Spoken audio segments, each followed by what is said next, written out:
नमस्कार प्यारे बच्चों। अपने क्वेश्चन बैंक के सॉल्यूशन में अपना जो पार्ट चल रहा है उस पार्ट में देखो अपन ने 3 वीडियो डाल दिए अब तक। पहला और दूसरा 2 वीडियो चैप्टर फर्स्ट के, फिर तीसरा वीडियो चैप्टर नंबर 2 का है। आज हम स्टार्ट करने हैं अपना चैप्टर नंबर 3 है, तीसरा चैप्टर है।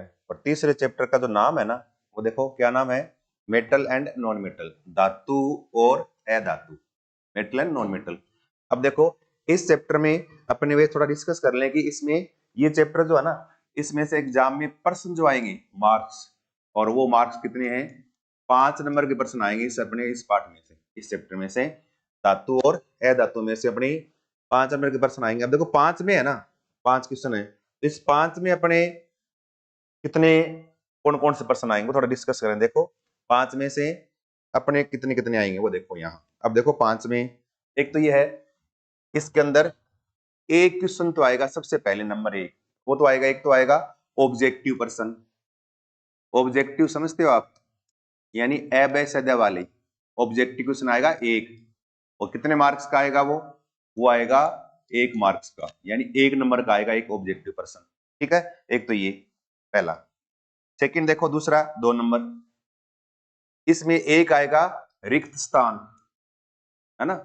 इस चैप्टर में एक खाली स्थान वाला क्वेश्चन भी आएगा। तो अगर ऑब्जेक्टिव करोगे ना, तो ऑब्जेक्टिव पर्सन वाले को ना कई बार खाली स्थान के रूप में लिख देते हैं। तो ऑब्जेक्टिव तो आएगा एक, एक खाली स्थान आएगा 1 नंबर का, है ना, एक आएगा। इसका भी मार्क्स है एक, 1 नंबर का आएगा, ये खाली स्थान आएगा। उसके बाद 3 नंबर, और एक प्रश्न आएगा अति लघुत्रात्मक, लघुत्रात्मक, अति लघुत्रात्मक, यानी वेरी शॉर्ट, यानी जिसका उत्तर है ना आपको एक ही शब्द में लिखना है। ये तो ऑब्जेक्टिव में अवैध छांटने हैं आपको उत्तर सही चारों में से। रिक्त स्थान में एक खाली स्थान भरना है। अति लघुत्रात्मक में एक प्रश्न आएगा जिसमें आपको 1 या 2 शब्द का उत्तर लिखना है बस, ठीक है ना। ये भी मार्क्स 1 का है, मार्क्स 1 नंबर का आएगा, ठीक है ना। उसके बाद एक प्रश्न आएगा ये लघुत्रात्मक, लघुत्रात्मक थोड़ा सा बड़ा, जिसमें 3-4 लाइन लिखनी पड़ेगी। एक प्रश्न आएगा और ये 2 मार्क्स का होगा, इसका 2 नंबर का होगा, ये मार्क्स 2। टोटल कितने हैं, 5। टोटल 5 नंबर का अपना ये पूरा चैप्टर है, जिसमें से एग्जाम में क्वेश्चन आएंगे 5 नंबर के। पहला ऑब्जेक्ट टाइप आएगा, एक रेगिस्तान आएगा, एक अति लघुत्रात्मक मतलब वेरी शॉर्ट, बहुत छोटा सा उत्तर लिखना है। लघुत्रात्मक मतलब 1-2 लाइन में उत्तर लिखने। ये अपने 5 नंबर के प्रश्न इसमें से आएंगे, ध्यान रखना, ठीक है ना। अब देखो अपने स्टार्ट करते हैं यहाँ से, अपना है चैप्टर ये। और इस चैप्टर में देखो सबसे पहले प्रश्न क्या है कि विद्युत वेल्डिंग में लिखा हुआ ना, क्या लिखा है, विद्युत तारों की परस्पर वेल्डिंग करने के लिए कौन सी मिश्र धातु को प्रयुक्त किया जाता है। ध्यान रखना है कौन सी, यानी इसमें विद्युत वेल्डिंग वेल्डिंग करते हैं ना, तो उसमें 2 तारों को बीच में आपस में जोड़ते हैं ना। कई बार जैसे मोबाइल वगैरह में देखते हो दुकान में, या कोई अन्य दुकान में देखते हो, वहां ना छोटा सा एक इतना बड़ा एक यूं लाइट चलने वाला उसके ऊपर लगाते हैं, चिपकाते हैं। तो उसमें वेल्डिंग यानी 2 तारों को आपस में जोड़ते हैं, और जोड़ने के लिए क्या काम में लेते हैं, तब एक मिश्र धातु काम में लेते हैं, 2 धातुओं का मिश्रण, और उसको क्या बोलते हैं, सोल्डर। क्या नाम है, सोल्डर को काम में लेते हैं। किसको, सोल्डर। अब सोल्डर में देखो कौन कौन सी है, ये पूछ लिया आपसे कि सोल्डर किन किन धातुओं का मिश्रण है, या किन किन धातुओं की मिश्र धातु है सोल्डर, तब याद रखना है किसका, एक तो टिन और एक है सीसा। टिन का संकेत क्या है, SN, टिन। और एक सीसा मतलब संकेत क्या है, PB, लेड। ये 2 हैं, टिन और सीसा, ये 2 हैं। इन 2 धातुओं का मिश्रण है, कौन है, सोल्डर है। ये याद रखना, पहला प्रश्न अपना हो गया सोल्डर। इसके बाद देखो दूसरा, धातु जो कमरे के ताप पर द्रव अवस्था में पाई जाती है। देखो ऐसे प्रश्न आएंगे पेपर में, आगे भी इसमें हमने क्वेश्चन डाल रखे हैं, वो देखेंगे कि धातु जो कमरे के ताप पर द्रव अवस्था में पाई जाती है, ऐसी धातु जो कमरे के ताप पर लिक्विड पानी की तरह होती है। और वो पता ही आपको कौन सी होती है, पारा। क्या होता है, पारा, जिसको क्या बोलते हैं, मरकरी भी कहते हैं। अगर मरकरी लिखा हुआ आ जाए ना, तब एक ही बात है, मरकरी। और इसका संकेत क्या लिखते हैं, Hg।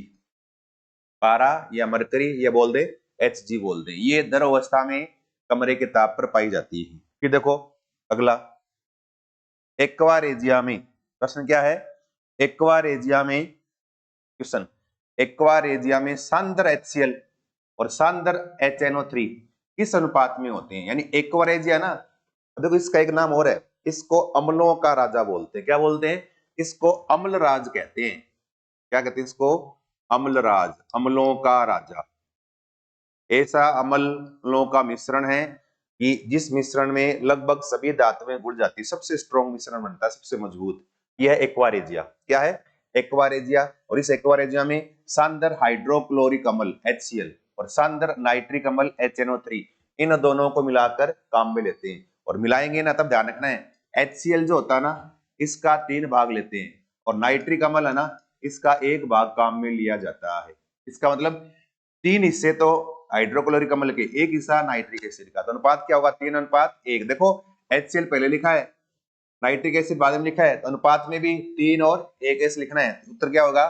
3:1, 3:1 में। कई बार उल्टा लिख देते हैं ऐसे, HNO3 व HCl किस अनुपात में, तब 1:3। याद रखो, इसको 1 में और इसको 3 गुणा में लेते हैं, ये ध्यान रखना है। 3:1। फिर देखो अगला प्रश्न, देखो पित्तल एक मिश्र धातु है, यानी पित्तल में कौन कौन सी मिश्र धातुएं पाई जाती है? अब देखो इसको लिखें, देखो पित्तल में कौन कौन सी है। पित्तल में याद रखना, ये पित्तल एक तो है ना, और एक कांसा है ना, एक याद रखना गन मेटल। ये 3 मिश्र धातुएं, पित्तल, पित्तल की थालियां वगैरह, कांसा, कांसे घंटियां, मंदिरों में घंटी जो होती है ना, वो कांसे की बनी होती है। तो कांसे को बेल मेटल बोलते हैं, घंटी की धातु। क्या बोलते हैं कांसे को? घंटी की धातु, यानी बेल मेटल बोलते हैं कांसे को। याद रखो, कॉपर सब में ही है, कॉपर सब के अंदर होता है, ये तीनों में है। पित्तल और कांसा है ना, इसमें पित्तल जो होता है थोड़ा नरम होता है, तो इसमें मिलाता है जिंक, जिंक। कांसा हार्ड है ना, जैसे मंदिरों की घंटियां बहुत ही हार्ड होती है, इसको आप थोड़ी आप फोल्ड करके ऐसे फोल्ड कर सकते हो, दबा सकते हो, नहीं दबा सकते आप, बार बार जाते फिर वो खराब नहीं होती। इतना हार्ड है, हार्ड कैसे होगी? इसमें टिन मिला दें, ऐसे टिन। और गन मेटल में तीनों है, जिंक और टिन। इसका मतलब पित्तल, पित्तल में कौन कौन सी धातु है? कॉपर और क्या है? तांबा और जिंक है। तो तांबा और जिंक देख लो, ये तांबा और जिंक, ये तो क्या है? ये पित्तल है। क्या है? पित्तल वाला है। अगर कांसा पूछ लेते तो क्या आता? तांबा और टीन आता। कांसा पूछते तांबा और टीन आता। गन मेटल पूछते तो तीनों आता। इसका मतलब हमें पित्तल का पूछा है, पित्तल में क्या आएगा? तांबा और जिंक, इनके मिलने से क्या बनता है? पित्तल का निर्माण होता है। बाकी 2 और याद रखने आपको साथ में, ठीक है ना। CuN तांबा कॉपर, ZnN जिंक, SN मतलब टिन, टिन को बोलते हैं SN, ठीक है ना। अब देखो इसके बाद अगला प्रश्न, ए धातु जो कमरे के ताप पर द्रव होती है, ए धातु, और एकमात्र ऐसी है धातु जो कमरे के ताप पर द्रव अवस्था में मिलती है, वो कौन सी होती है? ब्रोमीन। क्या होती है? ब्रोमीन। बोलते हैं ब्रोमीन जल, ऐसे नाम से बोलते हैं। ब्रोमीन क्या है? कमरे के ताप पर द्रव होती है। तो इसका उत्तर हमारा क्या हो गया? ब्रोमीन हो गया। अब देखो इसमें से कौन सी ए धातु विद्युत की सुचालक है ना?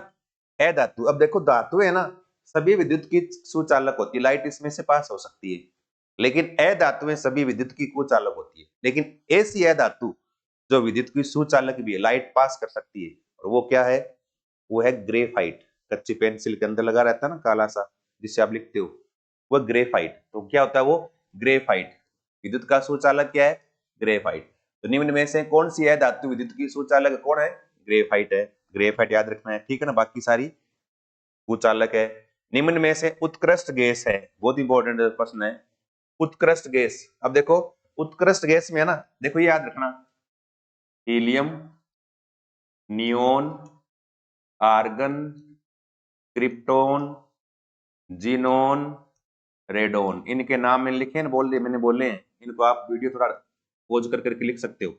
इसका नाम है helium, neon, argon, krypton, xenon और रेडोन, है ना। ये 6 है ना, ये 6 निष्क्रिय गैसें हैं जो क्रिया नहीं करती। और इन 6 में से देखो यहाँ कौन सी दिख रही है आपको? ऑक्सीजन नहीं है, हाइड्रोजन नहीं है, कार्बन डाइऑक्साइड नहीं है, कौन सी है? हीलियम है। हमारा उत्तर क्या हो जाएगा? हीलियम। हीलियम क्या है? उत्कृष्ट गैस, या इनको बोलते हैं निष्क्रिय गैस, अलग अलग नाम है इसके। उत्कृष्ट गैस नाम लिखा हुआ आ जाए, या निष्क्रिय गैस नाम लिखा हुआ आ जाए, या अक्रिय गैस नाम लिखा हुआ आ जाए, या दुर्लभ गैस से नाम लिखा हुआ आ जाए। दुर्लभ गैस है ना, बहुत कम मात्रा में मिलती है ये, तो इनको कौन सी है, ये 6 है, इन 6 में से कोई भी आ जाए। यहाँ ऑप्शन में क्या लिखा है, हीलियम लिखा है, तो हीलियम हो गया। हो सकता है नियोन आ जाए, तो आपको नियोन भी याद रखना है, ठीक है ना। ये अक्रिय गैस है। इसके बाद देखो, प्रकृति में स्वतंत्र अवस्था में पाई जाने वाली, प्रकृति में स्वतंत्र अवस्था में पाई जाने वाली धातु। अब देखो ऐसे आ जाए लिखा हुआ, यूं लिखा हुआ आ सकता है, निष्क्रिय धातुएं, ऐसा लिखा जाए। निम्नलिखित कौन सी निष्क्रिय धातुएं हैं, ये लिखा हुआ जाए। या फिर कौन सी धातुएं मुक्त अवस्था में पाई जाती हैं, ये लिखा हुआ जाए। मुक्त अवस्था में पाई जाने वाली धातु, कोई भी नाम लिखा हुआ जाए ऐसे, है ना। और ये आ जाए स्वतंत्र अवस्था में पाई जाने वाली धातु, है ना, या मुक्त अवस्था में पाई जाने वाली धातु कौन सी है, निष्क्रिय अवस्था में पाई जाने वाली धातु कौन सी है। तो इसमें 2 नाम याद रखना आप, एक तो सोना और एक प्लेटिनम। सोने का संकेत क्या है, Au, ओरियम बोलते हैं, ओरियम, Au सोना, गोल्ड, और एक प्लेटिनम यानी Pt। तो इसमें एक तो सोना और एक क्या है, प्लेटिनम। ये 2 निष्क्रिय धातु हैं। सोने का कभी जंग नहीं लगता, देखते हो आप, प्लेटिनम के भी जंग नहीं लगता। तो मतलब वायुमंडल से क्रिया नहीं होती। अगर सोने का जंग लगता, सोना हो जाता खराब। कभी सोना खराब होता है क्या, देखा आपने कभी 15 साल 20 साल तक अपने जैसे घरों में माँ बहने या माता जो भी है, माताएं वगैरह पहनती रहती है, फिर भी सोना खराब नहीं होता, वैसे रहता है ना। कारण क्या, वो क्रिया नहीं करता है। तो सोना है और प्लेटिनम, 2 नाम याद रखने। ये दोनों धातु मुक्त अवस्था में पाई जाती है और निष्क्रिय धातु है और स्वतंत्र अवस्था में पाई जाती है। तो इसमें देखो ऑप्शन कौन सा दे रखा है, सोना। सोना क्या है, मुक्त अवस्था में पाई जाती है। तो ये 2 पॉइंट याद रखने, साथ में प्लेटिनम भी याद रखना है। ये प्रश्न में आ जाए, निष्क्रिय धातुओं के उदाहरण लिखो, कौन सी धातु मुक्त अवस्था में पाई जाती है, उनके नाम लिखो, तब आपको ये दोनों नाम भी याद रखने, ठीक है। ये हमारे अपने ऑब्जेक्टिव प्रश्न हो इस चैप्टर में। अब देखो इंपॉर्टेंट क्वेश्चन आएंगे सारे आगे। पहला प्रश्न है, खनिज व अयस्क में क्या अंतर है। पहला प्रश्न क्या है, खनिज व अयस्क में क्या अंतर है। अब देखो खनिज क्या होते हैं, खनिज, खनिज मतलब खान, यानी खानों से खोदकर निकाले गए रासायनिक पदार्थ क्या कहलाएंगे, खनिज कहलाएंगे। अब खनिज निकल गए ना, वो खनिज, उस खनिज को थोड़ा साफ करके, मिट्टी मिट्टी वगैरह अलग करके, कंकड़ अलग, पत्थर अलग करके, उस खनिज को थोड़ा साफ सुथरा करने के बाद फिर उसमें से निकालते धातु अलग करते हैं। तो जिससे धातु का करते हैं निष्कर्षण, उसको बोलते हैं अयस्क। इसका मतलब सभी अयस्क खनिज होते हैं, लेकिन खनिज निकले, उस खनिज में धातु हो या ना हो ये जरूरी नहीं है। इसलिए सभी खनिज अयस्क नहीं होते, लेकिन सभी अयस्क क्या होते हैं, खनिज। यानी अयस्क हमेशा खनिज से बनते हैं, खनिज से प्राप्त करते हैं, लेकिन खनिज में अयस्क हो ये जरूरी नहीं। इसलिए सभी अयस्क खनिज है, लेकिन सभी खनिज अयस्क हो ये संभव हो भी सकता है और नहीं भी हो सकता है, ठीक है ना। अब देखो इसमें क्या लिखा हमें, खनिज खानों से खोद कर निकाले गए रासायनिक पदार्थ, और अयस्क क्या है, वे रासायनिक पदार्थ जिनसे धातुओं का निष्कर्षण किया जाता है। तो हम क्या लिखेंगे, देखो ऐसे किस तरह से लिख सकते हो आप, देखो यूं। अब देखो, और मैंने आपको बताया था अगर अंतर पूछ लेना तो आप तुरंत सबसे पहले क्या करोगे, सबसे पहले हम टेबल बनाएंगे यूं, है ना। आपको बताया अंतर लिखना है तो 2-3 लाइन का ही होगा, ज्यादा लाइन नहीं होगी, है ना। इसलिए ज्यादा लाइन भी काम में नहीं लेनी है। एक तरफ लिखेंगे खनिज और एक तरफ क्या लिखेंगे, अयस्क। एक तरफ लिखेंगे अयस्क, इस तरह से, है ना, खनिज और एक तरफ अयस्क। यूं टेबल बना लेंगे, है ना। टेबल बनाने के बाद फिर यहाँ हम इसके उत्तर लिखेंगे। पहले खनिज में क्या लिखेंगे, क्या लिखेंगे, खानों से, खानों से खोदकर, खानों से खोदकर निकाले गए, खानों से खोदकर निकाले गए, निकाले गए रासायनिक पदार्थ, रासायनिक पदार्थ खनिज कहलाते हैं, खनिज कहलाते हैं। और इधर क्या लिखेंगे, अयस्क में वे रासायनिक पदार्थ, वे रासायनिक पदार्थ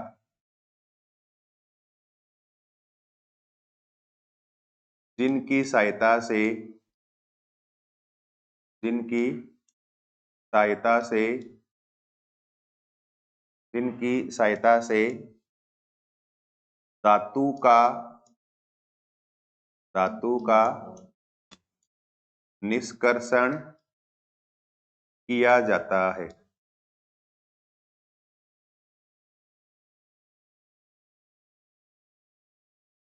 एस्क कहलाते हैं।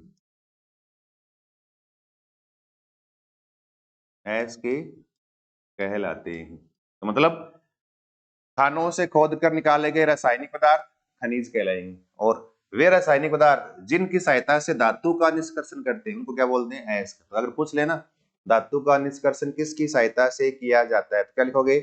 एस की सहायता से किया जाता है। थोड़ा ध्यान रखना, ठीक है। तो अपना ये क्वेश्चन हो गया खनिज और एस्क में क्या अंतर है। इसके बाद देखो अगला प्रश्न अपना, अगले में क्या है? निस्तापन व वर्जन में क्या अंतर है। एक ये प्रश्न, ये बहुत इंपॉर्टेंट है। निस्तापन और वर्जन में क्या अंतर है। अब देखो लिखा ना निस्तापन, नी मतलब नहीं, क्या नहीं? ऑक्सीजन नहीं, यानी एस्क को ऑक्सीजन की अनुपस्थिति में गर्म किया जाए तब क्या कहलाएगा? वो निस्तापन। और वर्जन मतलब इसका जस्ट उल्टा है, निस्तापन का उल्टा क्या है? वर्जन। तो क्या लिखेंगे? एस को ऑक्सीजन की उपस्थिति में गर्म किया जाए तब इसको क्या बोलते हैं? वर्जन कहते हैं। फिर इसकी हमें एक थोड़ी सी एक समीकरण लिखनी है और कुछ नहीं लिखना, एक लाइन ये लिखनी है, एक लाइन इसकी छोटी सी एक समीकरण लिख देंगे, ठीक है ना। अब देखो कैसे, इस तरह से, है ना। जैसे थोड़ा लिख के दिखाता हूं आपको मैं, इस तरह से देखो, ये अंतर आ गया ना। अंतर आते तुरंत दिमाग में क्या आएगा आपके? सबसे पहले टेबल बनानी है ना। टेबल बना के ऐसे इस तरह से, इस तरह से, है ना। और यूं एक तरफ क्या लिखेंगे? निस्तापन, और एक तरफ क्या लिखें? वर्जन। एक तरफ क्या लिखें? वर्जन। अब निस्तापन में क्या लिखोगे? पहला पॉइंट देखो, नहीं मतलब नहीं, क्या नहीं? ऑक्सीजन नहीं, तो क्या लिखेंगे? एस्क को, पहला पॉइंट, एस्क को ऑक्सीजन की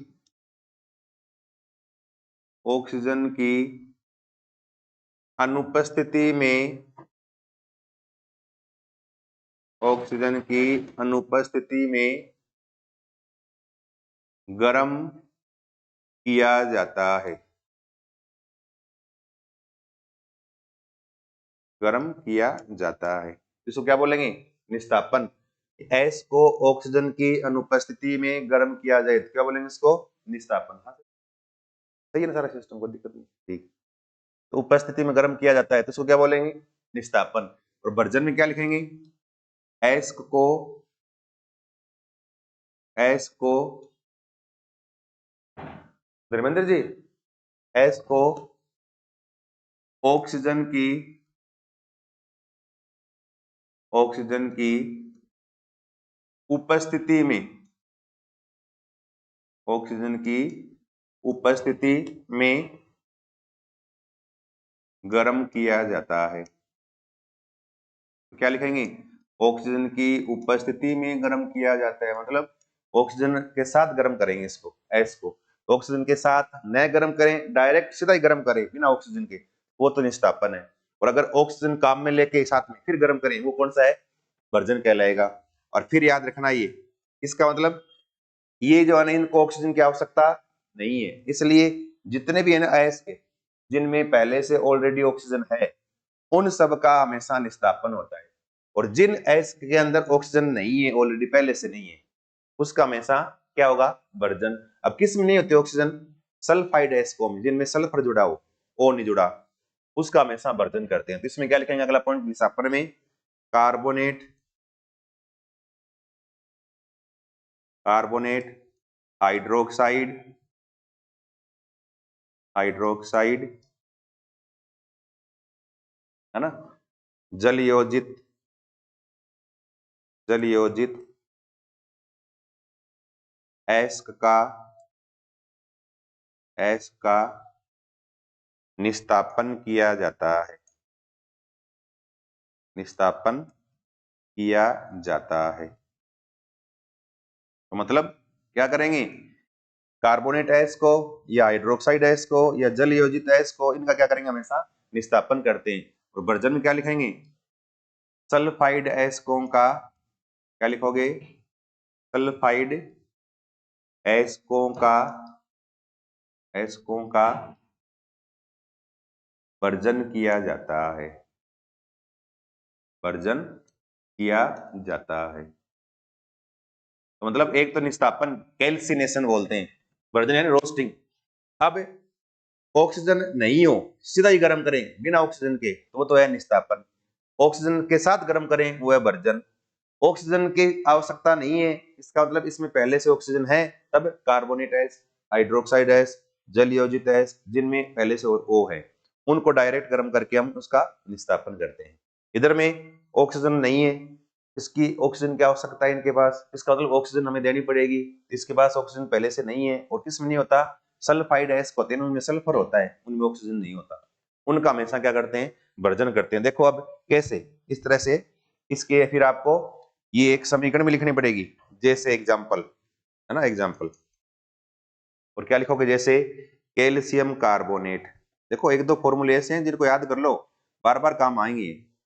ये क्या है, बार बार नाम नहीं लिखूंगा अभी, कैल्शियम है कार्बोनेट, इसका नाम क्या, कैल्शियम कार्बोनेट है ये, ठीक है ना। इसको गर्म करेंगे, गर्म का निशान ऐसे, ये आप हिंदी में लिख दो चाहे गर्म, ऐसे एक ही बात है। इससे टूटेगा ये, तो CaO प्लस CO2 गैस बाहर निकाल दो, CO2 बाहर निकाल दो तो एक Ca बचा और एक O बच गया, तो CaO। ये क्या है, ये क्या है, बिना बुझा चुनना, या इसको चुनना बोलते हैं, डायरेक्ट चुनना भी कहते हैं, चुनना है ये, और CO2 गैस बाहर निकल गई। तो ये क्या हुआ, ये हुआ निस्तापन। अब देखो इसमें डायरेक्ट गर्म किया है, ये एस है, इसको, इसमें हमने ऑक्सीजन नहीं दी है, तो ये निस्तापन है। इधर क्या करेंगे, ऑक्सीजन देंगे ऐसे, सल्फाइड एस, जैसे PbS, PbS, लेड सल्फाइड, क्या नाम है इसका, ये लेड सल्फाइड, क्या नाम है, ये लेड सल्फाइड। या इसका एक नाम और है, याद रखना, ये इसको बोलते गेलेना, ये ना, ये गेलेना एस्क है। कई बार पूछते हैं शीशे का एस्क या लेड का एस्क कौन सा होता है, गेलेना, PbS, ये मेन है। अब इसको गर्म करेंगे, किसकी उपस्थिति में, ऑक्सीजन, लिख दिया मैंने O2, ऑक्सीजन की उपस्थिति में गर्म करेंगे, तब O2 इससे क्रिया करेगी, क्रिया करेगी तो बढ़ा देगी, PbO प्लस SO2, ये बन गया इस तरह से, है ना। तो यहाँ इसको आप संतुलित कर सकते हो, जैसे पहले O को करें संतुलित, कितने हैं यहाँ, 3 2 1 3, इधर कितने, 2, यहाँ लगा दें 2 दूनी 4, जैसे 4 कर दें, यहाँ जैसे 2 लगा दें तो 2 Pb, फिर यहाँ 2 लगा दें, कितना हो गया, 2 Pb 2 Pb, 2 S कर देंगे बाद में, O कितने हैं, 2 दूनी 4, 2 ये 2 तो यहाँ 2।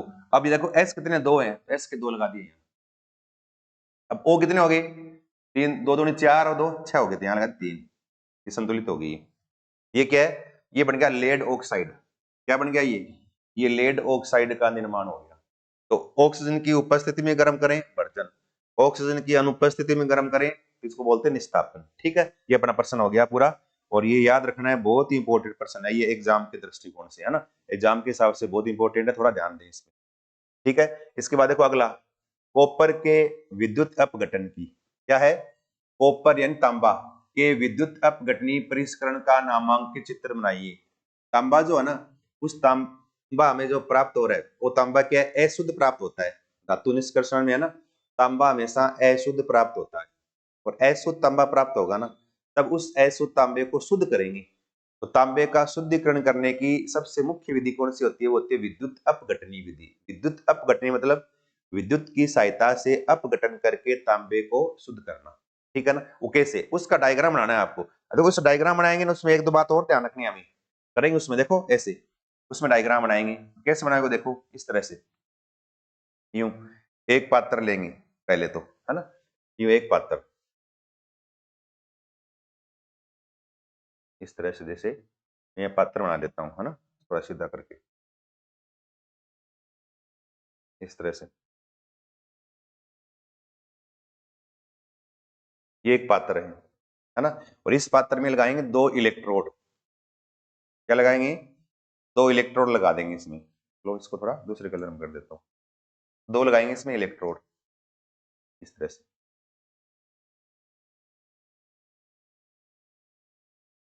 इसमें 2 इलेक्ट्रोड लगा देंगे।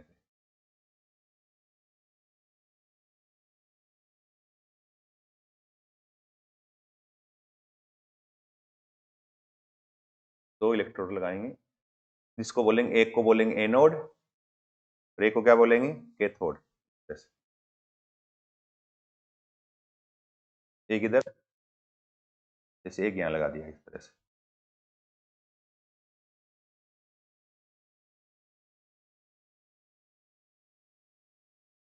तरह से, है ना, 2 इलेक्ट्रोड लगा दिए। ये 2 इलेक्ट्रोड है, इस तरह से। ये 2 इलेक्ट्रोड हैं। और क्या करते हैं, इस पात्र के अंदर क्या भरेंगे? इस तरह से इसमें भर देंगे विलियन, इस तरह से। और ये भर देंगे कॉपर सल्फेट का विलियन। ठीक है ना। विद्युत अपघटन हमेशा विलीन अवस्था में होता है, ऐसा नहीं होगा, ध्यान रखना, इस तरह से। ठीक है। और इसको जोड़ देंगे किससे? बैटरी की सहायता से जोड़ेंगे। बैटरी बड़ा छोटा बड़ा ऐसे करना है। इसका मतलब ये प्लस वाला भाग और ये क्या है? माइनस। और याद रखो, बैटरी का प्लस जिस इलेक्ट्रोड से लग जाए उस इलेक्ट्रोड को बोलते हैं एनोड। ये क्या है? ये है एनोड, एनोड इलेक्ट्रोड। बैटरी का प्लस वाला सिरा जिस इलेक्ट्रोड से लग जाए उसको बोलते हैं एनोड। ध्यान रखना, ये एनोड है। और जिसमें बैटरी का जुड़ा हो माइनस, उसको क्या बोलते हैं? उसको बोलते हैं कैथोड। इसको क्या बोलेंगे? इसको कैथोड कहते हैं।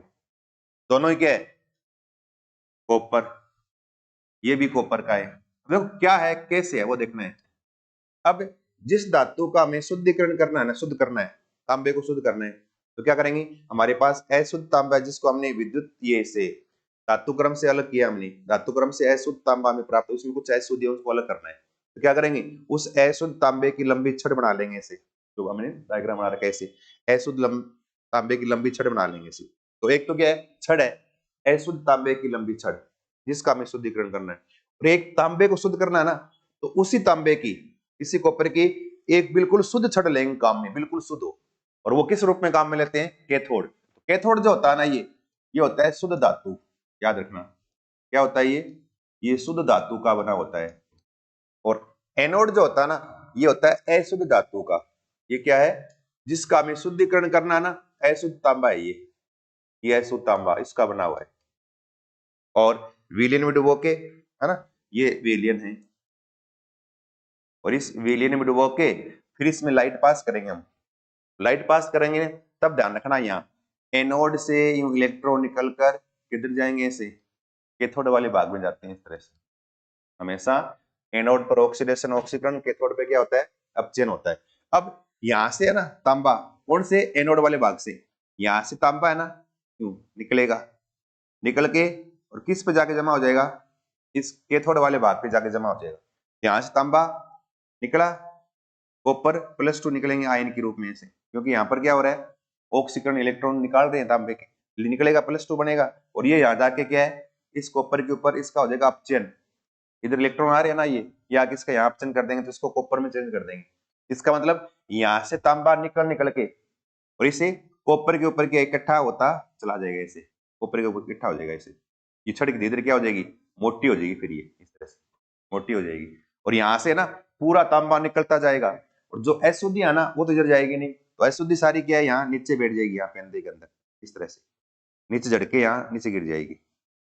इनको बोलते हैं एनोड पंख। ये पेपर में प्रश्न आता है कई बार, एनोड पंख किसको बोलते हैं? आगे करेंगे इसको, एनोड पंख। तो एनोड अशुद्ध धातु का बना होता है, कैथोड शुद्ध धातु का बना होता है। लाइट पास करेंगे, एनोड से कॉपर शुद्ध अवस्था में कैथोड के ऊपर आके जमा हो जाएगा, और एनोड से यहाँ से पूरा तांबा इधर कैथोड की तरफ चला जाएगा। और यहाँ एनोड से क्या है? जितनी भी अशुद्धि है वो सारी नीचे गिर जाएगी, जिसको बोलते हैं एनोड पंख कहते हैं, एनोड वाली पंख की छड़। पंख मतलब कीचड़, एनोड वाला कीचड़ जो अशुद्धियां हैं। तो आपको ये डायग्राम बनाना है बस, ये आपसे चित्र पूछा ये चित्र आपको बनाना है किसमें, विद्युत अपघटन की विधि किसकी है, तांबे की। अगर ये आ जाए तांबे के विद्युत अपघटन विधि द्वारा तांबे के शुद्धिकरण को समझाओ, चित्र आ जाए 1 नंबर का, तब तो आप इसे बनाना है। और अगर 2 नंबर का आ जाए, कुछ बातें और लिखनी आ जाएगा, आप लिख के बताओ इसको हमें, तब क्या लिखोगे, तब यूं लिखेंगे कि तांबे का शुद्धिकरण करने से पहले, इसमें क्या लिखेंगे कि जब तांबे का शुद्धिकरण करते हैं विद्युत अपघटन विधि से, तब अशुद्ध तांबे को एनोड के रूप में लेते हैं, व शुद्ध तांबे को कैथोड के रूप में लिया जाता है। दोनों इलेक्ट्रोडों को विलयन में डुबो देते हैं, डुबोकर उसमें विद्युत धारा प्रवाहित की जाती है, जिससे एनोड से तांबा कैथोड पर आकर इकट्ठा हो जाता है शुद्ध अवस्था में। क्या लिखोगे, शुद्ध अवस्था में तांबा एनोड से कैथोड पर आकर जमा हो जाता है, कैथोड की इलेक्ट्रोड धीरे धीरे मोटा होता चला जाता है, लिख दोगे आप। और एनोड से अशुद्धियां झड़कर नीचे गिर जाती हैं, जिनको एनोड पंख कहा जाता है। बस ये 2-3 लाइनें अपनी भाषा में लिखनी है, पूरी किताब में लिखा वैसे लिखने की आवश्यकता नहीं है। आप अपनी लैंग्वेज समझ लो इस चीज को, फिर उसको अपनी लैंग्वेज में लिखो। अब देखो कई बार ये प्रश्न पूछते हैं कि धातु निष्कर्षण की विद्युत अपघटन विधि में शुद्ध धातु को किस रूप में लेते हैं, तो शुद्ध धातु को किस रूप में लेते हैं, कैथोड के रूप में लेते हैं। ये प्रश्न आ जाए, उत्तर आ जाएंगे, है ना इसका। अगर ये आ जाए कि विद्युत अपघटन विधि में अशुद्ध धातु को किस इलेक्ट्रोड के रूप में काम में लिया जाता है, क्या लिखोगे, अशुद्ध धातु को एनोड इलेक्ट्रोड के रूप में काम में लिया जाता है। ऐसे प्रश्न आ जाए तब भी आपको करना आना चाहिए, ठीक है ना। ये अपना विद्युत अपघटन विधि होगी किसकी, तांबे की, ठीक है। इसके बाद देखो अगला, अगला क्या है, आयनिक यौगिकों का। अगला अपना 12वां प्रश्न क्या है, आयनिक यौगिकों का गलनांक उच्च होता है। आयनिक कंपाउंड जो होते हैं ना, आयनिक यौगिक, उनका गलनांक उच्च होता है, मतलब उन आयनिक यौगिकों को अगर आप गर्म करोगे ना तो जल्दी से पिघलेगा नहीं। जैसे नमक है, नमक क्या है, आयनिक यौगिक है, नमक में आयन से बना नमक, Na+ आयन और Cl- आयन, NaCl, तो उसको बोलते हैं आयनिक यौगिक। नमक आयनिक यौगिक है। अब नमक जो है ना, उस नमक को अगर गर्म करोगे तो जल्दी से पिघलेगा नहीं। तो गलनांक क्या होता है, जिस ताप पर कोई द्रव्य पिघल जाए, पिघल कर द्रव बना ले, उस ताप को बोलते हैं, उस पदार्थ का गलनांक ताप क्या बोलते हैं, उसका गलनांक ताप बोलते हैं, ठीक है ना। अब गलनांक कब ज्यादा है इसका, आयनिक का, कारण क्या है इसका, वो कारण लिखना है। कारण क्या लिखोगे कि आयनिक यौगिकों में आयन जो है ना, आयन वो आपस में, क्योंकि प्लस आयन के पास माइनस आयन जुड़ेगा, और याद रखो विपरीत आवेश के बीच में क्या होता है हमेशा, आकर्षण, प्लस के बीच माइनस के बीच आकर्षण होगा, प्लस और माइनस के बीच आकर्षण। इसलिए Na+ को Cl- है ना, मजबूती से बांध के रखेगा, टूटने नहीं देगा। तो हम क्या लिखेंगे कि आयनिक यौगिकों में आयन एक प्रबल आकर्षण बल के द्वारा जुड़े रहते हैं, जिससे ये शीघ्रता से पिघलते नहीं है, इसलिए इनका गलनांक अधिक होता है। तो हम क्या लिख देंगे, देखो 2 लाइन ऐसे, इस तरह से 2 लाइन लिखनी है, यूं, ये हो गया अपना। अब देखो इसमें उत्तर में क्या लिखेंगे कि आयनिक यौगिकों का गलनांक उच्च क्यों होता है, कारण क्या है, ये अपना प्रश्न आ गया। तो इसको उत्तर क्या लिखोगे, क्या लिखेंगे, आयनिक यौगिकों में, आयनिक यौगिकों में, आयनिक यौगिकों में आयनों के मध्य, आयनिक यौगिकों में आयनों के मध्य, यानी आयनों के बीच प्रबल आकर्षण बल पाया जाता है, प्रबल आकर्षण बल पाया जाता है। इसलिए, इसलिए ये आसानी से, इसलिए ये आसानी से नहीं पिघलते हैं, आसानी से नहीं पिघलते हैं। इसीलिए, इसीलिए, इसीलिए आयनिक यौगिकों का, इसीलिए आयनिक यौगिकों का, आयनिक यौगिकों का गलनांक, आयनिक यौगिकों का गलनांक अधिक होता है।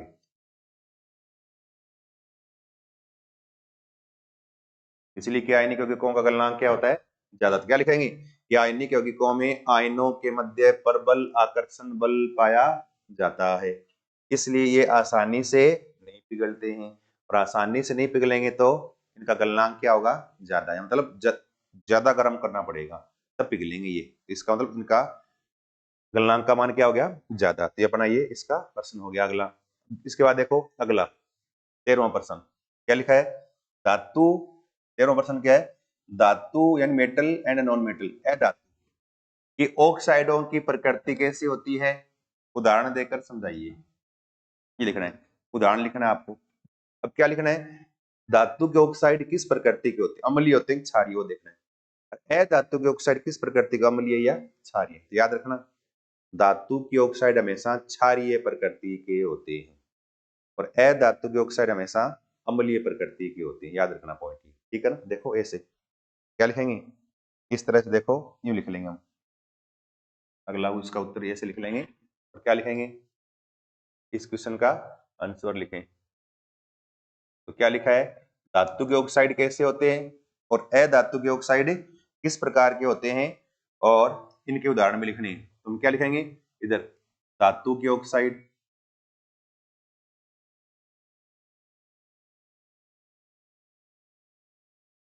और एक साइड क्या लिखेंगे, अधातु के ऑक्साइड, अधातु के ऑक्साइड, अधातु के ऑक्साइड। और इनके बीच वही वापस पहले वाली की तरह लाइन खींच के, और इसमें टेबल सी बना लेंगे छोटी सी, है ना, इस तरह से। और इसमें देखो क्या लिख देंगे फिर, इस तरह से क्या लिखेंगे, धातु के ऑक्साइड, धातु के ऑक्साइड क्षारीय प्रकृति के होते हैं, क्षारीय प्रकृति के होते हैं। क्या होते हैं, धातु के ऑक्साइड क्षारीय प्रकृति के होते हैं। ये पॉइंट याद रखना है। यहाँ चाहो तो आप सिर्फ धातु लिख सकते हो, धातु ऐसे क्यों कर सकते हो, पूरा ना लिख कर ऐसे कर लो, चाहे धातु इधर कर लो, चाहे आप धातु ऐसे कर सकते हो, एक ही बात। क्या लिखेंगे, धातु के ऑक्साइड क्षारीय प्रकृति की होती है। और अधातु में क्या लिखोगे, अधातु के ऑक्साइड, अधातु के ऑक्साइड, अधातु के ऑक्साइड अम्लीय प्रकृति के होते हैं, अम्लीय प्रकृति के होते हैं, अम्लीय प्रकृति के होते हैं। मतलब धातु के ऑक्साइड है वो तो क्षार की तरह काम करते, क्षारीय है, और अधातु वाले ऑक्साइड क्या है, अम्ल की तरह काम करते, अम्लीय है। एग्जाम्पल लिखना, उदाहरण, इसके उदाहरण। उदाहरण में देखो, धातु वाले में सोडियम ऑक्साइड Na2O, क्या नाम है, सोडियम ऑक्साइड Na2O ऐसे। मैग्नीशियम ऑक्साइड इस तरह से MgO, है ना। पोटेशियम ऑक्साइड K2O इस तरह से। ये सारे क्या है, ये क्षार की तरह काम करते हैं, क्षारीय है ये। और अधातु वाले जो अम्लीय हैं, जैसे एग्जाम्पल लिखें, कार्बन डाइऑक्साइड अम्लीय प्रकृति की होती है ना।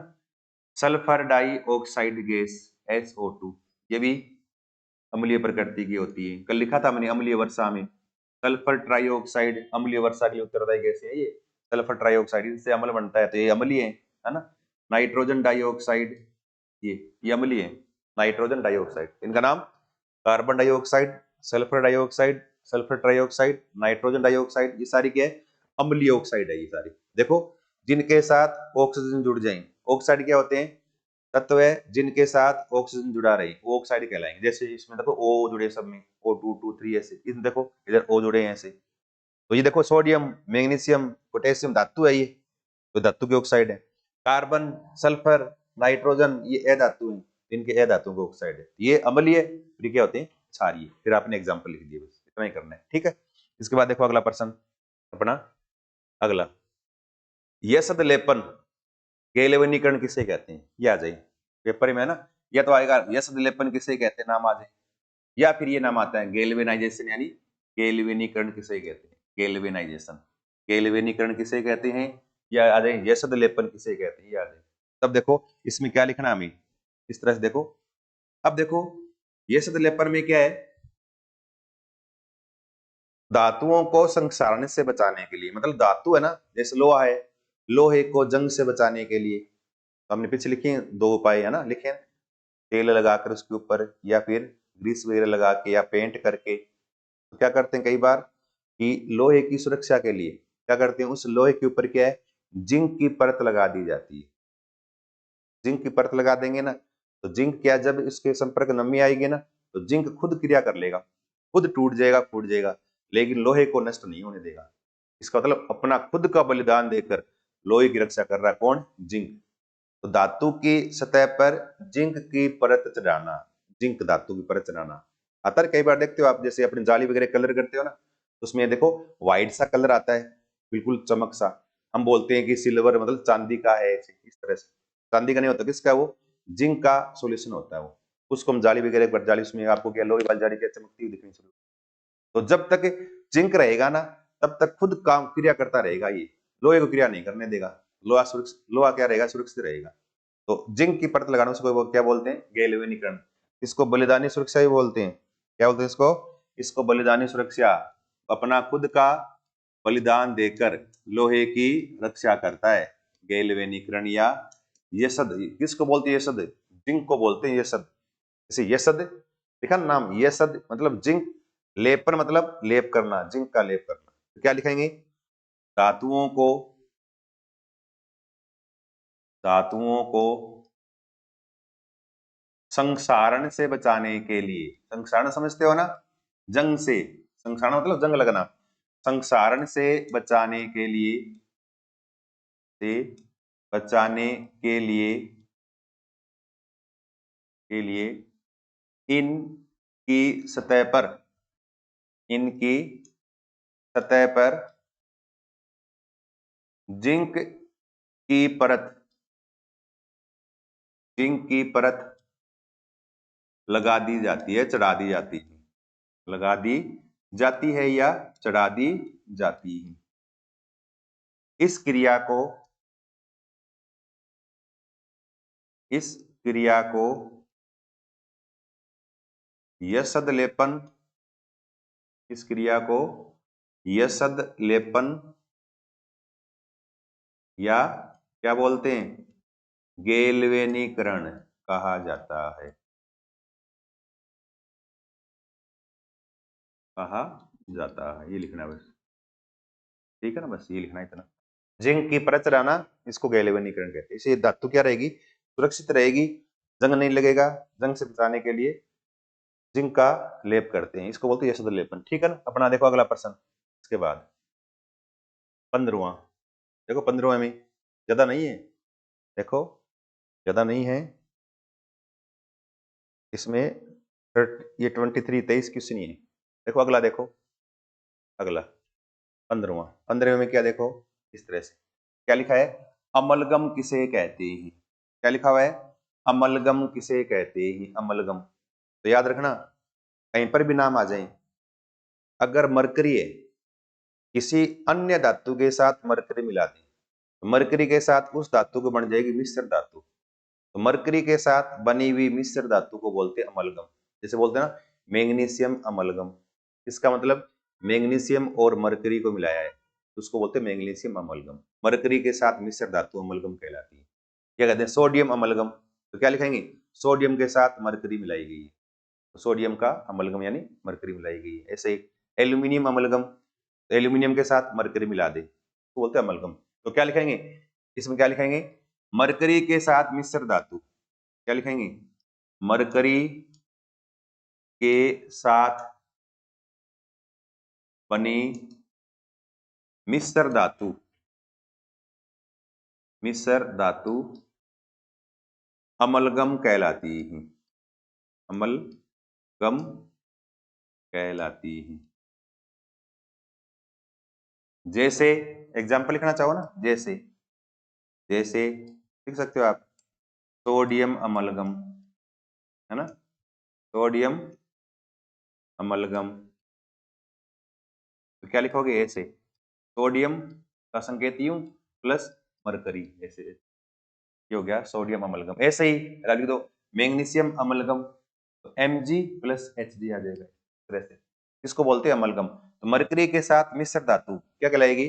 अमलगम कहलाती है, ध्यान रखना है। फिर देखो आ गया ये एनोड पंख, आ गया ना, ये क्या आ गया? एनोड पंख किसे कहते हैं? अभी हमने चर्चा की, देखो थोड़ा इस तरह से, देखो यहाँ लिखा ना, एनोड पंख किसे कहते हैं। देखो इस तरह से डायग्राम बनाया था अपन ने अभी, देखो ये रहा एनोड पंख, विद्युत अपघटन का एनोड पंख। तो क्या लिखेंगे? धातु निष्कर्षण की विद्युत अपघटन विधि में एनोड वाले भाग पर क्या लिखेंगे? अशुद्धियां प्राप्त होती है, उन अशुद्धियों को बोलते हैं एनोड पंख। क्या लिखेंगे? ऐसे एनोड पंख। इसमें क्या लिखेंगे? धातु शुद्धिकरण की, धातु शुद्धिकरण की, धातु शुद्धिकरण की, धातु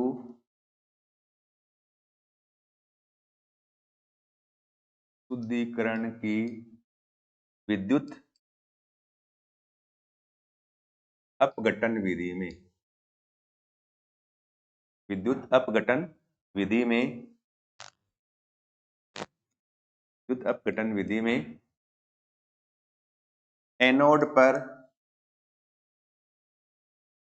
अशुद्धियां इकट्ठी हो जाती हैं, अशुद्धियां इकट्ठी हो जाती है ना, इकट्ठी हो जाती है,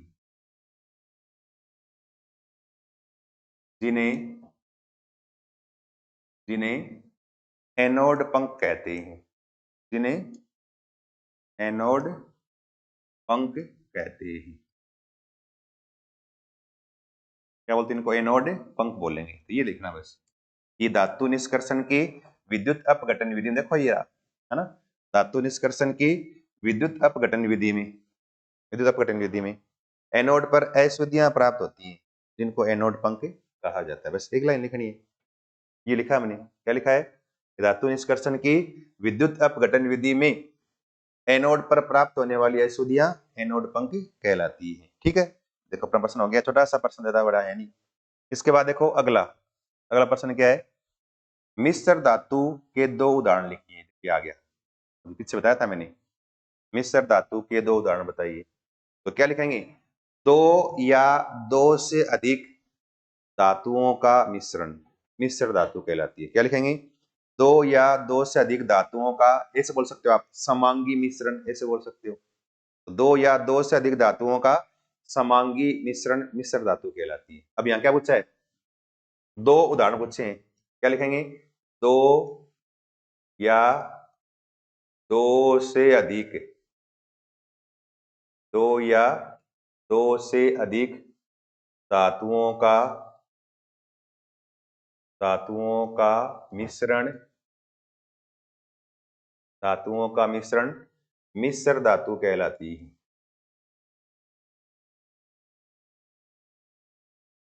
मिश्र धातु कहलाती है। या लिख देंगे समांगी मिश्रण, ये सब जोड़ देंगे साथ में, थोड़ा सही रहेगा। यहाँ है ना, इसमें यहाँ पर क्या लिखेंगे? दो या दो से अधिक मिश्र धातुओं का समांगी मिश्रण मिश्र धातु कहलाती है। जैसे अब दो उदाहरण पूछे हैं, एक लिख दो आप पित्तल, ऐसे है ना, पित्तल लिख सकते हो। पित्तल किस किस से मिलकर बनता है? भी लिखा था मैंने, है ना, कॉपर और जिंक। किससे मिलकर? कॉपर और जिंक से मिलकर बनता है। ऐसे ही कांसा बोल दो, अभी बताया था मैंने, कांसा किससे ये बनता है? कॉपर और टिन, टिन से मिलकर बनता है। हिंदी में लिख लो चाहे आप, मैंने इसके संकेत लिखे हैं, आप हिंदी में लिख लो चाहे। पित्तल बनता है तांबा प्लस जिंक, या कॉपर प्लस जिंक बोल दो चाहे, तांबे को कॉपर बोलते हैं ना, कॉपर प्लस जिंक।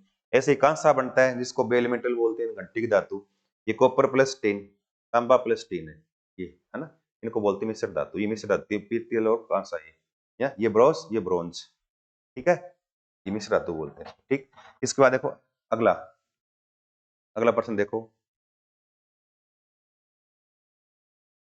धातु, प्रश्न क्या है? धातु व अधातु के बीच विभेद कीजिए, अंतर लिखिए। अब लिख, बताया नहीं है कितना अंतर लिखना है आपको धातु और अधातु के अंतर, आपकी मर्जी है, एग्जाम में आज दो अंतर लिखिए, तीन लिखिए, चार लिखिए, जो भी है ना। धातु को अंतर कैसे करेंगे? धातु व अधातु में अंतर लिखिए।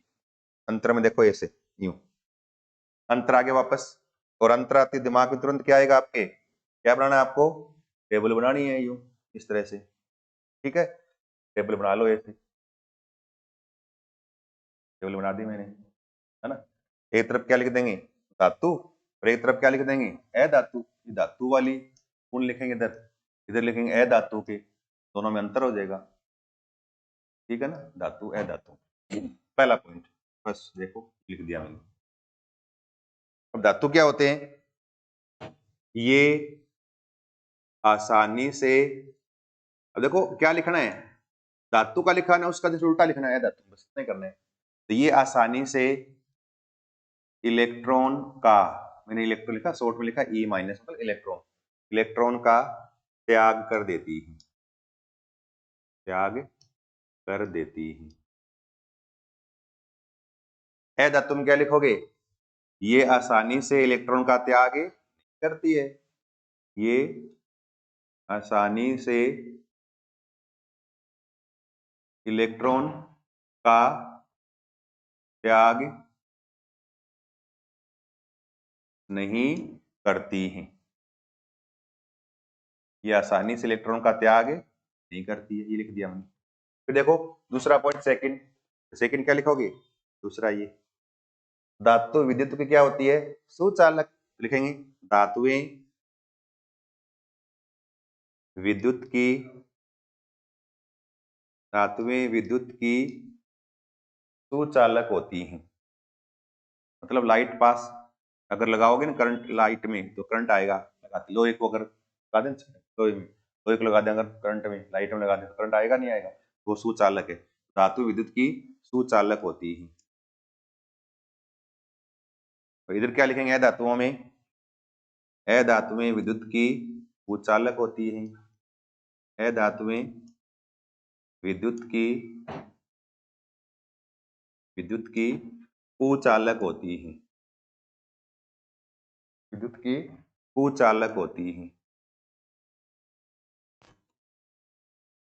अधातु विद्युत की कुचालक, धातु विद्युत की सुचालक, ऐसे अधातु, धातु ऐसे भी है जो विद्युत की कुचालक भी होती है, कुचालक तो ही ऐसे शीशा है, कुचालक होता है, अपवाद है कुछ ऐसे, है ना, ऐसे अधातु विद्युत की कुचालक होती है, लेकिन सुचालक भी होती है, जैसे ग्रेफाइट लिखा भी पीछे हमने, ग्रेफाइट सुचालक होती है, ठीक है ना, कुछ चीजें अलग है ये, लेकिन हमें ये लिखना है, धातुएं विद्युत की सुचालक, अधातु विद्युत की कुचालक होती है। उसके बाद देखो तीसरा, थर्ड पॉइंट, तीसरा, ये आघात वर्धनीय, आघात वर्धनीय व तन्य होती है, आघात वर्धनीय व तन्य होती है, इसमें क्या लिखेंगे, ये आघात वर्धनीय, आघात वर्धनीय व तन्य नहीं होती। तो देखो यहाँ एक प्रश्न और बनता है, और प्रश्न क्या बनता है देखो, थोड़ा पेपर में कई बार आता है, क्या आता है, आघात वर्धनीयता किसे कहा जाता है, पेपर में क्वेश्चन क्या आता है, आघात वर्धनीयता किसे कहा जाता है, रुको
थोड़ा सा इसमें डिस्टर्बेंस हो गया था।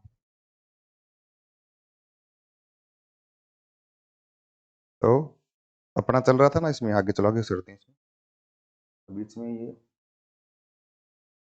हाँ, तो धातुएं के ये अघातवर्धनीय तन्य होती है, इसमें अधातु में ये अघातवर्धनीय तन्य नहीं होती। अब देखो एग्जाम में कई बार प्रश्न ये आता है कि अघातवर्धनीयता किसे कहा जाता है, इस प्रश्न आता है। क्या आता है? अघातवर्धनीयता किसे कहा जाता है? हम क्या लिखेंगे? आघात वर्धनीयता। आघात मतलब चोट करने पर, वर्धनीयता मतलब बढ़ना। क्या लिखेंगे? कुछ यानी कि क्या कर देंगे, धातुएं ऐसी होती है जिन पर चोट करने पर ये चद्दर की तरह फैल जाती है, और इस गुण को बोलते हैं आघात वर्धनीयता। क्या लिखेंगे? धातुओं पर चोट करने पर ये चद्दर की तरह फैल जाती है, इस गुण को आघात वर्धनीयता कहा जाता है। बस ये आ जाएगा। तन्यता किसे कहते हैं? लिखा तन्य आ जाएगा। तन्यता किसे कहते हैं? तो धातुओं को खींचने पर लंबे तार बन जाते हैं, इस गुण को तन्यता कहा जाता है। ऐसे लिखना बस, ठीक है। तो ये तीन हो गए। इसके बाद देखो चौथा, 4 नंबर, धातु के ऑक्साइड होते हैं, वो क्या होते हैं? क्षारीय। धातु ऑक्साइड क्षारीय होते हैं। क्या होते हैं? क्षारीय होते हैं। अधातु के ऑक्साइड क्या होते हैं? अम्लीय होते हैं। अधातु के ऑक्साइड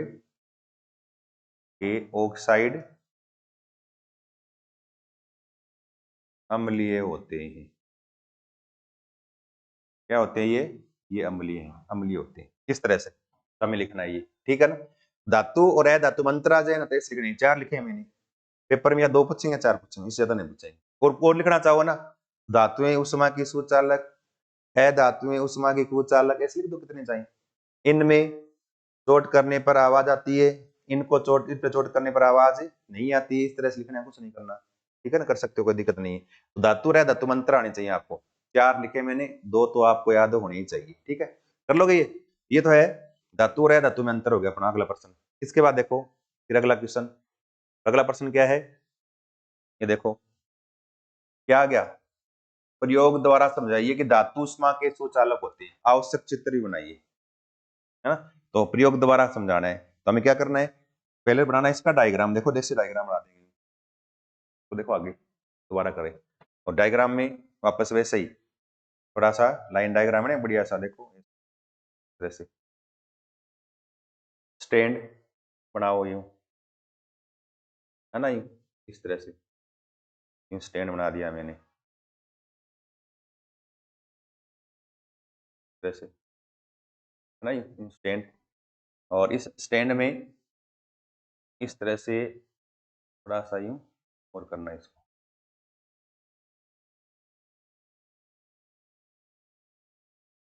इस तरह से। ये अपना स्टैंड वाला भाग है, और यहाँ पे है ना, इस पे लगाते हूं इस तरह से तार का टुकड़ा। क्या लिखा है? धातु में उष्मा की सुचालक होती है, समझाइए, है ना, उष्मा इसमें पास होती है, देखना है आपको। क्या करेंगे साथ में इसमें, फिर यहाँ पे है ना, यहाँ लगा देंगे मोम। क्या लगाना है यहाँ पे लगाना मोम, लगा रखा है हमने, ठीक है ना, मोम लगा दिया इस तरह। और इस मोम के साथ क्या है, हमें एक यूं कील इसके अंदर, मोम के अंदर लगा देनी है, यूं कील इस मोम के अंदर लगा दिया हमने, कील है, ठीक है। इस मोम के अंदर कील को, या ओल पिन है ना, इस ओल पिन को इसके अंदर चुबो दिया। अब इस क्या करेंगे, इस तरह से एक लेंगे बर्नर, है ना, यूं, और यहां से इसको गर्म करेंगे। बर्नर का चित्र बना देंगे हम इस तरह से, यूं बर्नर का डायग्राम बना देंगे, यहां से इसको गर्म कर रहे हैं, है ना। ये तो है बर्नर, नाम लिख देंगे सबके, बर्नर, है ना। ये क्या है? स्टैंड, ये स्टैंड है, ठीक है। ये है धातु का तार, धातु का तार। और ये क्या है? मोम लगा हुआ है। क्या लगा हुआ है? ये मोम है, और मोम के अंदर ये क्या है, ओलपिन, ये है ओलपिन, इस तरह से ओलपिन लगा रखी है, ओलपिन। और यूं ऐसे डायग्राम बना देंगे, है ना। और बना के फिर देखो, फिर इसको हम लिखेंगे 2-3 लाइनें। क्या लिखेंगे कि एक स्टैंड लेकर, क्या लिखेंगे, एक स्टैंड लेकर उस स्टैंड में धातु के तार को चित्रानुसार लगा दिया जाता है। उस धातु के तार के अंत में मोम को पिघलाकर उसके साथ मोम को ठंडा करके उसके ऊपर लगा देते हैं और उस मोम में ओलपिन को लगा दिया जाता है। अपनी भाषा में लिखना है, किताब लिखा हुआ इसे लिखने की जरूरत नहीं है, अपनी भाषा में लगा दिया जाता है। फिर लिखेंगे उस धातु के तार को के दूसरे सिरे को बर्नर की सहायता से गर्म करते हैं। गर्म करेंगे तो धातु उष्मा की सुचालक होती है, इसलिए उष्मा इस तांबे के तार से अधिक उष्मा से, अधिक ताप से कम ताप की ओर बहती है। इधर बहेगी, यहाँ तार धीरे धीरे क्या है, मोम वाले भाग की तरफ गर्म हो जाएगा और मोम क्या है, गर्म होकर पिघलेगा तो ओलपिन नीचे गिर जाएगी, जिससे ये सिद्ध होता है कि तांबे का जो तार है, या कहते हैं धातु का तार है, ये उष्मा का सुचालक होता है। बस ये लिखना अपनी भाषा में। क्या लिखोगे, इसी तरह अनुसार एक स्टैंड पर धातु के तार को लगाया जाता है, उस तार के अंतिम सिरे पर मोम लगा देते हैं और मोम के अंदर ओलपिन को लगा दिया जाता है। फिर चित्रानुसार पूरा उपकरण व्यवस्थित होने के बाद इस उपकरण में तांबे के दूसरे सिरे या तार के दूसरे सिरे को बर्नर की सहायता से गर्म करते हैं, जिससे धातु उष्मा की सुचालक होने के कारण उष्मा अपने कम ताप से अधिक, ये अधिक ताप से कम ताप की ओर जाती है। क्या लिखेंगे, उष्मा अपने अधिक ताप से कम ताप की ओर बहती है, जिससे धातु का तार का दूसरा सिरा भी गर्म हो जाता है, जिससे मोम पिघलने से ओलपिन नीचे गिर जाती है। अतः धातुएं विद्युत की सुचालक होती है। ये लिखना है। इधर पोज करके बोला ना मैंने, इसको आप पोज करके लिख सकते हो। ठीक है, ये डायग्राम बना दिया। ठीक है, इसके बाद देखो अगला प्रश्न, अपना अगला प्रश्न ये हो गया। इसका 20वां वापस भी आ गया, चित्र आ गया इसका भी। क्या है, लवण के विलयन की चालकता की जांच का नामांकित चित्र बनाइए। ठीक है ना, डायग्राम है ये, चित्र एग्जाम में आएंगे, चित्र तो सबको आनी चाहिए बनाने। देखो कैसे, इस तरह से ना, तो एक और बना दें ऐसे, कोई दिक्कत नहीं है। देखो ये पहले वाली की तरह ही। अब लवण है ना, ये विद्युत का सुचालक, जैसे लवण जैसे नमक है, पानी नमक डाल दें, नमक डालने के बाद पानी में करंट आता है कि नहीं आता, वो बताना है। तो पानी में नमक डालने के बाद पानी में करंट आने लगता है, मतलब लवण से क्या बनेंगे, आयन। आयन क्या, विद्युत का क्या करेंगे, सुचालन करेंगे, चालक हो जाएगी। अब देखो ऐसे यूं पात्र बना लेंगे, है ना, पात्र आप बना ही लोगे ऐसे तरह से, है ना। थोड़ा सा डायग्राम सुंदर बनाने सीखो, साइंस में है ना, चित्रों का मेन, अगर डायग्राम सुंदर बनाओगे ना तो नंबर भी अच्छे आएंगे। जैसे देखो यूं 2 लगा देंगे इलेक्ट्रोड, ठीक है ना, 2 इलेक्ट्रोड लगाएंगे इसके अंदर।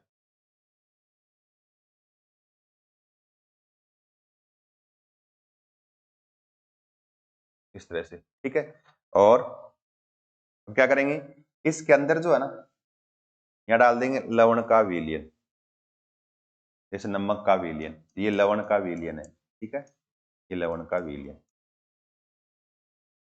और ये 2 क्या है, ये 2 इलेक्ट्रोड है, 2 इलेक्ट्रोड है, ठीक है, ये 2 इलेक्ट्रोड। और ये लवण का क्या है, विलयन है, लवण का विलयन, जैसे लवण का विलयन। अब क्या करेंगे, यहाँ लगाएंगे परिपथ, जोड़ेंगे एक परिपथ, क्या करेंगे, देखो ऐसे तार जोड़ देंगे, ये तार जोड़ा इस तरह से, बैटरी लगा दी प्लस माइनस, फिर यहाँ लगा दिया विद्युत बल्ब, बल्ब लगा दिया, फिर यहाँ क्या लगा दी, कुंजी, है ना, और फिर इसको जोड़ दिया इससे, इस तरह से, ठीक है ना।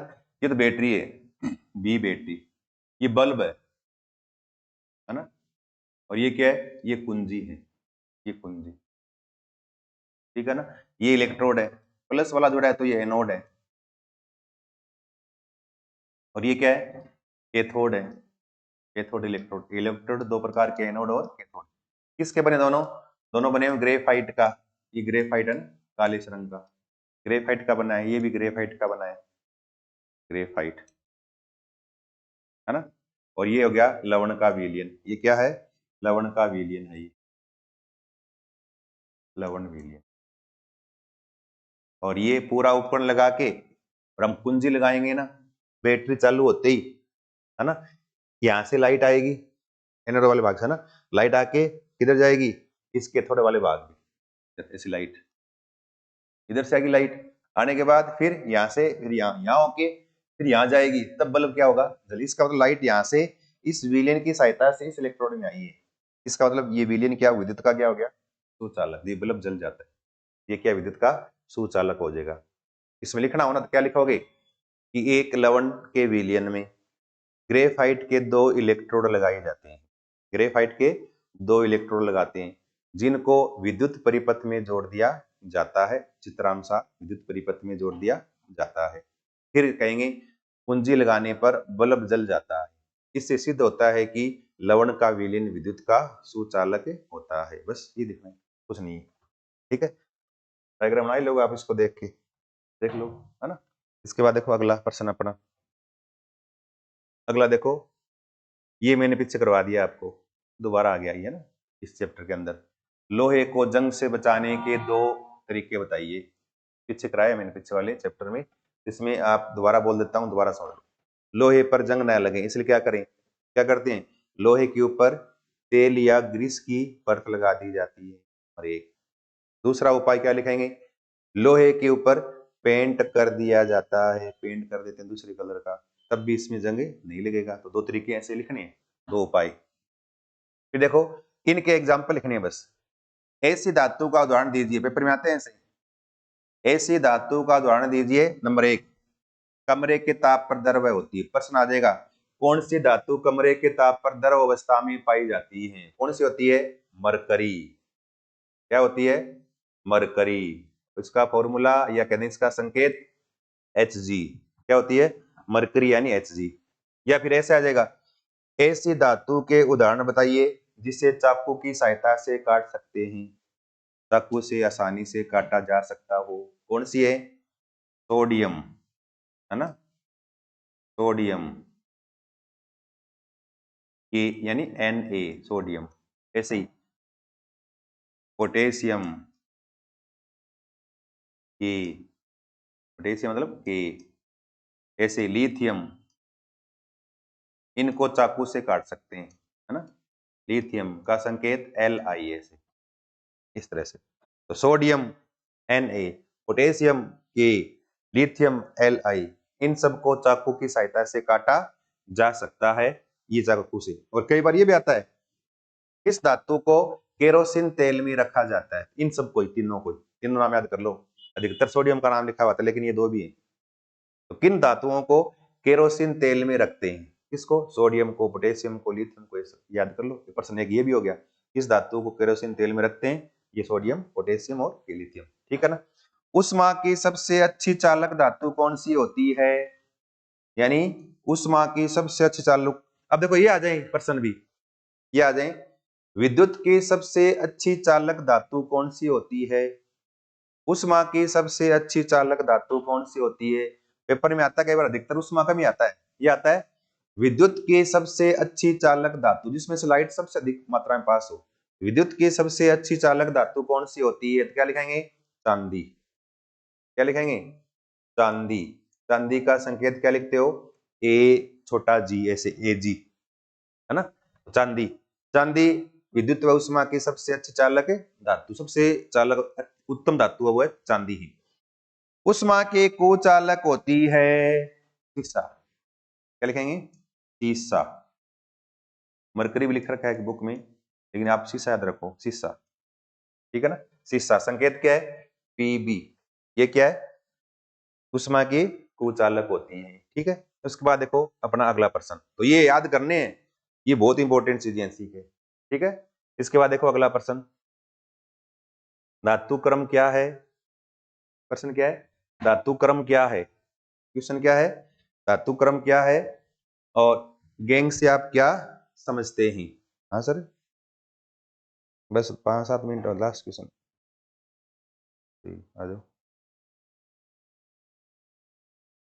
क्या लिखा है? धातु क्रम क्या है? गैंग से आप क्या समझते हैं? तो धातु क्रम में क्या लिखेंगे? एस्क की सहायता से धातु प्राप्त करने की क्रिया को धातु क्रम कहा जाता है। जब है ना धातु प्राप्त करते हैं ना, हम चांदी है ना, कॉपर है, सोन, ये लोहा है ना, ये सारी धातुएं, इनको हम कहां से प्राप्त करते हैं? भूप्रपट्टी यानी भूमि से प्राप्त करते हैं इनको। भूमि से खानों से खोद कर निकालते हैं। अब खानों से खोद कर निकालेंगे तो लोहा ऐसे नहीं मिलेगा आपको जैसे हम काम में लेते हैं। उस लोहे के खनिज मिलेंगे पहले, तो खनिज से फिर एस्क बनाएंगे, एस्क से फिर धातु निकालेंगे, और एस्क से धातु बाहर निकालेंगे ना, उसके लिए अलग अलग क्रियाएं करते हैं, बहुत सारी प्रोसेस होता है उसमें। फिर धातु एस का सांद्रण होता है, फिर उसके बाद वर्जन निस्तापन होता है ना, प्रगलन वगैरह वाली क्रियाएं होती है, उसके बाद धातु का शुद्धिकरण होता है, अलग अलग क्रियाएं। उन सब क्रियाओं को मिलाकर क्या बोलते हैं? धातु क्रम या धातु निष्कर्षण भी बोलते हैं। धातु निष्कर्षण या धातु क्रम कहा जाता है। देखो लिख लो, मैं लिखा देता हूं, बोर्ड पे लिखूं, आप लिख लो। चलो ऐसे इसमें क्या लिखोगे? एस्क से शुद्ध धातु प्राप्त करने की संपूर्ण क्रिया को, एस्क से शुद्ध धातु प्राप्त करने की संपूर्ण क्रिया को धातु क्रम कहा जाता है। बस एस्क से शुद्ध धातु प्राप्त करने की क्रिया को धातु क्रम कहा जाता है। बस इतना लिखना है, ठीक है। उसके बाद क्या है? गैंग से आप क्या समझते हैं? क्या लिखोगे? वे पदार्थ जिनको एस्क में डालने पर अशुद्धियों को अलग कर देते हैं या अशुद्धियों को धातु मल के रूप में अलग कर देते हैं, उन्हें गैंग कहा जाता है। क्या लिखेंगे? वे रासायनिक पदार्थ जिनको एस्क में डालने पर ये एस्क में उपस्थित अशुद्धियों को धातु मल के रूप में अलग कर देते हैं, उन्हें गैंग कहा जाता है। क्या लिखेंगे? वे रासायनिक पदार्थ जिन्हें धातु निष्कर्षण में या वे रासायनिक पदार्थ जिन्हें धातु निष्कर्षण में डालने पर ये उपस्थित अशुद्धियों को धातु मल के रूप में अलग कर देते हैं, उन्हें गैंग कहा जाता है। अब देखो धातु मल क्या होता है? गैंग के साथ अशुद्धि मिलेगी, दोनों जुड़ जाएंगे, तो गैंग और अशुद्धि के मिलने से बना हुआ पदार्थ धातु मल कहलाता है। क्या लिखेंगे? गैंग व अशुद्धि के मिलने से बना हुआ पदार्थ धातु मल कहलाता है। बस तो अपने ये क्वेश्चन थे आज, ये ठीक है ना, इतने ये 23 क्वेश्चन हो गए, और नहीं है ना, और भी है क्या इसमें? फिर अगले फोर्थ चैप्टर आ जाएगा। ये अपने ये 23 क्वेश्चन हो गए, एग्जाम के हिसाब से बहुत इंपॉर्टेंट है, सारे करने हमें, है ना, हमने हम सब कर लिए 23 क्वेश्चन सारे, ठीक है। और इसके अलावा हमने देखो ये इस तरह से, है ना, ये क्या बनाया है? लवण विद्युत का सुचालक, उसका डायग्राम है ना। फिर हमने लिखा ये धातु विद्युत की या उष्मा की सुचालक होती है, उष्मा की सुचालक इसका डायग्राम है ना, इस तरह से बना सकते हो। ये देखो फिर हम धातु है धातु मंत्र लिखा है हमने, है ना। फिर देखो आगे एनोड पंख क्या है वो लिखा है ना। फिर देखो आगे गैल्वेनीकरण किसे कहते हैं वो लिख दिया, इस तरह से। धातु है धातु में ऑक्साइड है, उनकी प्रकृति क्या होती है? क्षारीय और अम्लीय, है ना। फिर देखो ये आयनिक यौगिकों का गलनांक अधिक क्यों होता है वो लिखा है। फिर देखो ये धातु निष्कर्षण की विद्युत अपघटन विधि है ना, इस विधि का डायग्राम है, हमने ये लिखा है, ठीक है। फिर देखो निस्तापन वर्जन में अंतर स्वरूप में लिखा हमने ये, है ना। खनिज और एस्क में क्या अंतर है वो लिखे। तो ये अपना